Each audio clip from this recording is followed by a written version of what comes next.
ವಿರಾಮದ ನಂತರ ಪ್ರಶಸ್ತಿ ಪಜೀತಿ ವಿಶೇಷ ಕಾರ್ಯಕ್ರಮಕ್ಕೆ ಮತ್ತೊಮ್ಮೆ ಸ್ವಾಗತ. ನಾವು ಮಾತನಾಡ್ತಾ ಇದ್ವಿ ಬೆಂಗಳೂರಿನ ಮಲ್ಲೇಶ್ವರಂ ಬಾಂಬ್ ಬ್ಲಾಸ್ಟ್ ಪ್ರಕರಣದ ಬಗ್ಗೆ. ಅದರ ಬಗ್ಗೆ ಮಾತನಾಡ್ತಾ ಇನ್ನೂ ಕೂಡ ಕಾವು ಜೋರಾಗಿರುವಂತದ್ದು, ಯಾರು ನೆರವನ್ನ ಕೊಟ್ಟರು, ಯಾರಿಗೆ ಪ್ರಶಸ್ತಿ ಸಲ್ಲಬೇಕು, ಯಾಕೆ ಈಗ ಈ ಮಾತು ಬರ್ತಾ ಇದೆ ಅನ್ನೋಂಥದ್ದು. ಒಂದ್ ನಿಮಿಷ ಸರ್, ಈಗ ಸಾಕಷ್ಟು ಮಾತನಾಡಿದ್ವಿ. ಜೊತೆಗೆ ಇಬ್ಬರಲ್ಲಿ ಯಾರು ಸಹಿ ಹಾಕಿದ್ದಲ್ಲಿ ಹಾಸ್ಪಿಟಲ್ ಅಲ್ಲಿ KC ಜನರಲ್ ಆಸ್ಪತ್ರೆಯಲ್ಲಿ ಯಾರು ಸಹಿ ಹಾಕಿದ್ದು ಅಂದಾಗ ನೀವು ಹಾಕಿದಿರಿ ಅಂತಂದ್ರಿ, ನೀವು ಕೂಡ ಹಾಕಿದಿರಿ ಅಂತಂದ್ರಿ. ಇಬ್ಬರ ಹೆಸರು ಅಲ್ಲಿ ನಮೂದಿಸಲಾಗಿದೆ ಅಂತ, ಇಬ್ಬರು ಕೂಡ ಸಹಿ ಇದೆ ಅಂತ ಅನ್ನೋದಂದ್ರೆ ಇಬ್ಬರು ಸಹಾಯ ಮಾಡಿದಿರಾ ಫಾರ್ ಶ್ಯೂರ್, ಅದರಲ್ಲಿ ಯಾವುದೇ ಡೌಟ್ ಇಲ್ಲ. ಆದ್ರೆ ಈಗಿರುವಂತದ್ದು ಪ್ರಶಸ್ತಿ ಯಾರಿಗೆ ಸಿಗಬೇಕು, ಹಾಗಿದ್ರೆ ಪ್ರಶಸ್ತಿ ಅಂತ ಅನ್ನುವಂಥದ್ದನ್ನ ಪ್ರಶಸ್ತಿ ಅಲ್ಲ, ನಾವು ಪ್ರಶಸ್ತಿಗೋಸ್ಕರ ಇಷ್ಟು ನೋಡ್ತಾ ಇರ್ತಿಲ್ಲ. ಖಂಡಿತವಾಗ್ಲೂ ಇವರು ಪ್ರಶಸ್ತಿಗೋಸ್ಕರ ಒಂದ್ ಹೇಳ್ತೇನೆ ಮೇಡಮ್, ನಾನು ಒಂದ್ ಕೇಳ್ತೀನಿ. ನನ್ಗೆ ಯಾರಿಗೂ ಪ್ರಶಸ್ತಿ ಕೊಡಿ ಅಂತ ಹೇಳಿಲ್ಲ. ಲಾಸ್ಟ್ಗೆ ನನಗೆ ಫಸ್ಟ್ ಇಂಟರ್ವ್ಯೂ ಮಾಡಿದವರು ಬೇರೆ ಒಬ್ಬ ಪೇಪರ್ ಪತ್ರಿಕರ್ತೆ ಪ್ರಕೃತಿ ಅಂತ, ನನ್ನ ನಂಬರ್ ಇದೆ ಅವ್ರ ಹತ್ರ, ನನ್ನ ನಂಬರ್ ಅವ್ರ ಹತ್ರ ಇದೆ, ನಾನಿದೆ. ಅವ್ರು ಬಂದು ಎಲ್ಲಿದ್ದೀರಾ ಅಂದ್ರೆ, ನಾನು ಆಟೋ ತೊಳ್ಕೊಂಡು ಬರ್ಬೇಕಾದ್ರೆ ಇಂದ್ರೇಶ್ ಅವರೇ ಎಲ್ಲಿದ್ದೀರಾ ಅಂದ್ರೆ, ನಾನು 18 ಕ್ರಾಸ್ ಅಲ್ಲಿ ಇದ್ದೀನಿ ಮೇಡಮ್ ಅಂದ್ರೆ. ನೀವ್ ಯಾರು ಅಂದ್ರೆ ಡೆಕ್ಕನ್ ಪತ್ರಿಕೆ ವರದಿಗಾರರು ಮಾತಾಡ್ತಾ ಇದ್ದೀನಿ, ದಯವಿಟ್ಟು ಅಲ್ಲೇ ಇರಿ ಬರ್ತೀನಿ ಅಂದ್ರು. ಇಲ್ಲ ಮೇಡಮ್ ನಾನೇ ಬರ್ತೀನಿ, ಏನ್ ವಿಷಯ ಅಂದೆ. ಇಲ್ಲ ಬನ್ನಿ ಬಾಂಬ್ ಬ್ಲಾಸ್ಟ್ ವಿಷಯ ಬಗ್ಗೆ ಮಾತಾಡ, ನೀವು ಹುಡುಗಿರ್ ತಗೊಂಡೋದು ನಿಜ ಅಂದ್ರೆ, ಖಂಡಿತವಾಗ್ಲೂ ನಿಜ ಅಂದೆ. ಆ ಹುಡುಗಿ ನನ್ನ ಪೇಪರ್ ಅಲ್ಲಿ ಫೋಟೋ ಹಾಕಿ ತೆಗೆದ್ಬಿಟ್ಟು ಈ ತರ ಹಿಂಗೆ ವಿವರ ಕೊಟ್ಟೆ. ನಾನು ಆಗ್ಲೂ ಈಗ್ಲೂ ಹೇಳ್ತಾ ಇದ್ದೀನಿ, ಶಿವಮೂರ್ತಿ ಬಂದಿದ್ರು, ಯಾರು ಹೇಳಿಲ್ಲ, ಇಬ್ರು ಹುಡುಗಿರನ್ನ ಕರ್ಕೊಂಡು ಹೋಗಿ ಸೇರ್ಸಿದೀನಿ, ಅಡ್ಮಿಟ್ ಮಾಡಿದೀನಿ, ವಾಪಸ್ ಬಂದಿದ್ದೀನಿ ಅಂತ ಇಷ್ಟೇ ಹೇಳಿದೆ.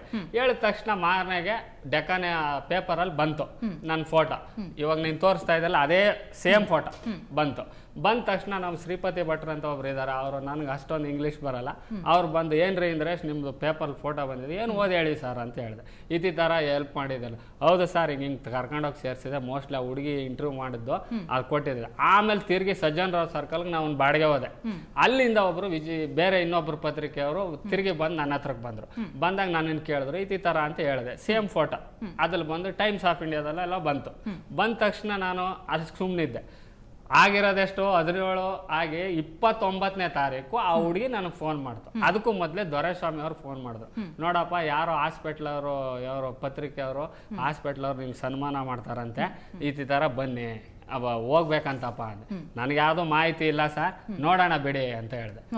ಸರಿ, ಓಕೆ, ಇಷ್ಟ ಆಗಿರುವಂತದ್ದು. ದೊರೆಸ್ವಾಮಿ ಅವರೇ, ನೀವು ಆಗ್ಲೇ ಮಾತನಾಡ್ತಿದ್ರು ಶಿವಮೂರ್ತಿ ಅವರ ಬಗ್ಗೆ ನಿಮ್ಗೆ ಯಾವ್ದೋ ಒಂದು ಸಣ್ಣ ಆಕ್ರೋಶ ಇದೆ, ಏನ್ ಆಕ್ರೋಶ ಹೇಳಿ ನೋಡಿ ಮೇಡಮ್.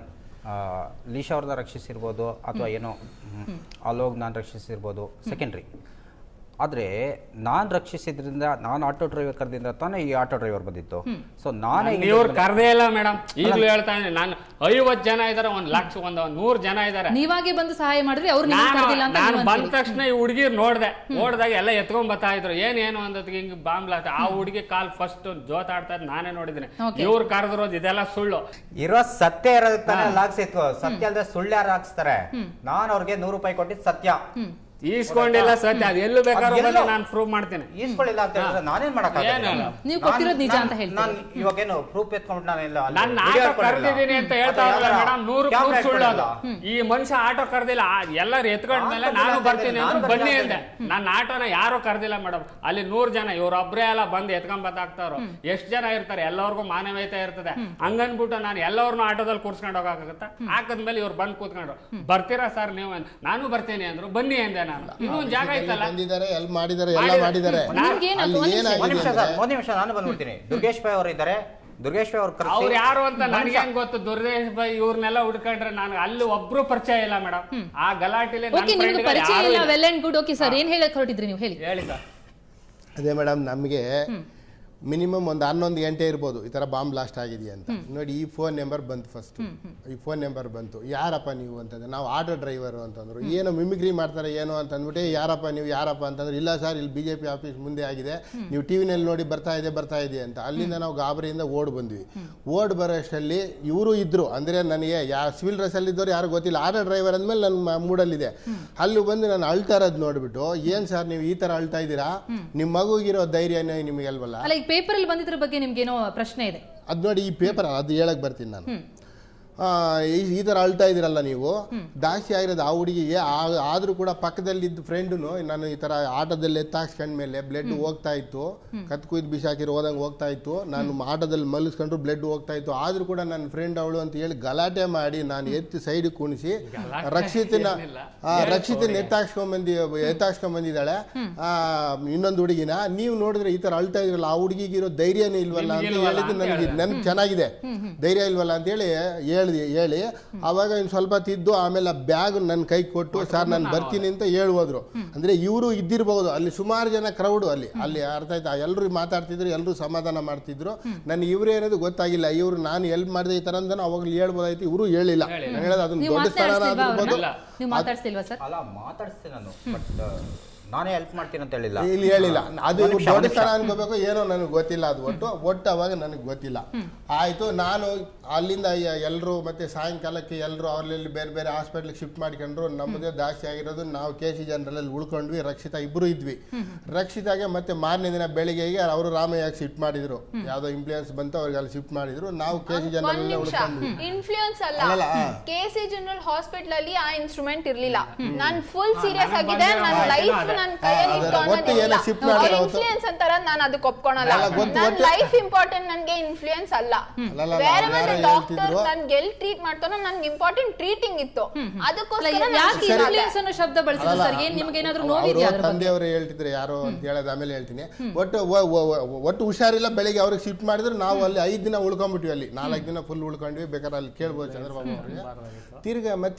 ತಿರ್ಗಾ ಅಲ್ಲಿ ಹಾಸ್ಪಿಟ್ಲ್ಗೆ ಹೋದ್ಮೇಲೆ ಸುಮಾರು ಜನ ಅಲ್ಲಿ ಗಂಟೆ 5 ದಿನ 4 ದಿನ ಇದ್ದಾಗ ಈ ಪೇಪರ್ನವರು ನ್ಯೂಸ್ನವರು ಎಲ್ಲ ಬಂದಾಗ ನಾನೇನು ಹೇಳ್ತಿದ್ದೆ ಅಂದರೆ, ಆ ಲಾಸ್ಟ್ ಮೂಮೆಂಟಲ್ಲಿ ಅಲ್ಲಿ ಬಂದಿರೋದು ಬ್ಲಡ್ ಎಲ್ಲ ಹೋಗಿತ್ತಲ್ವಾ, ಹಂಗಾಗಿ ನಾವು ನಮ್ಮ ಮಗಳು ಉಳ್ಕೋಬೇಕಾದ್ರೆ ಆಟೋದವರೇ ಕಾರಣ, ಆಟೋ ಹುಡುಗನಿಂದಾನೇ ನಮ್ಮ ಹುಡುಗಿ ಉಳ್ಕೊಂಡಿರೋದು ಅಂತ ನಾನು ಎಲ್ಲ ಬಾಧಿದವರು ಪೇಪರ್ನವರಿಗೆ ಹೇಳಿರೋದು ಉಂಟು.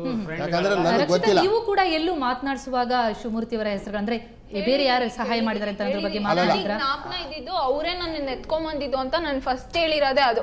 ಇನ್ಫ್ಯಾಕ್ಟ್ ಇವಾಗೂ ಹೇಳ್ತೀನಿ, ಅವ್ರು ಎತ್ತಿಲ್ಲ ಅಂದಿದ್ರೆ ನಾನು ಅಲ್ಲೇ ಇರ್ತಾ ಇದ್ನೇನೋ, ಅಥವಾ ಟುಡೇ ವುಡನ್ ನಾನು ಇಲ್ಲಿ ಇರ್ತಾ ಇರ್ಲಿಲ್ಲ, ಅದಂತೂ ನಿಜ. ಅವ್ರು ಎತ್ಕೊಂಬಂದು ಸೆಕೆಂಡ್ ಆಟೋ ಅಂಕಲ್ ಥ್ಯಾಂಕ್ಸ್ ಹೇಳ್ಬೇಕು. ಬಿಕಾಸ್ ಅವ್ರು ನಾನು ಎತ್ಕೊಂಬಂದು ಆಟೋಲ್ ಹಾಕಿದಕ್ಕೆ ಇವ್ರ ಆಟೋ ಇಂದ ಅಲ್ಲಿ ಕರ್ಕೊಂಡು ಹೋಗಕ್ ಸಾಧ್ಯ ಆಯ್ತು. ಇವತ್ ನಾನು ಯಾರನ್ನೂ ಬ್ಲೇಮ್ ಮಾಡಲ್ಲ. ಅವ್ರವತ್ತು ಅವ್ರನ್ನ ಕರ್ದಾಗ ಇವ್ರು ಬಂದಿಲ್ದೆ ಎದ್ದಿದ್ರು ನಾವಿನ್ನ ಅಲ್ಲೇ ಇರ್ತಾ ಇದ್ವಿ, ಅಥವಾ ಇವ್ರು ನಮ್ಮನ್ನ ಎತ್ತಿಲ್ದೆ ಏನ್ ಮಾಡಿದ್ರು ನಾವ್ ಅಲ್ಲೇ ಇರ್ತಾ ಇದ್ವಿ. ಸೊ ಇಬ್ರಿಗೂ ಹೆಲ್ಪ್ ಮಾಡಿದ್ದಾರೆ. ಈ ಗೊಂದಲ ಶುರುವಾಗಿರೋದಕ್ಕೆ ಏನಂತೀರಿ ನೀವು ನಿಶಾ?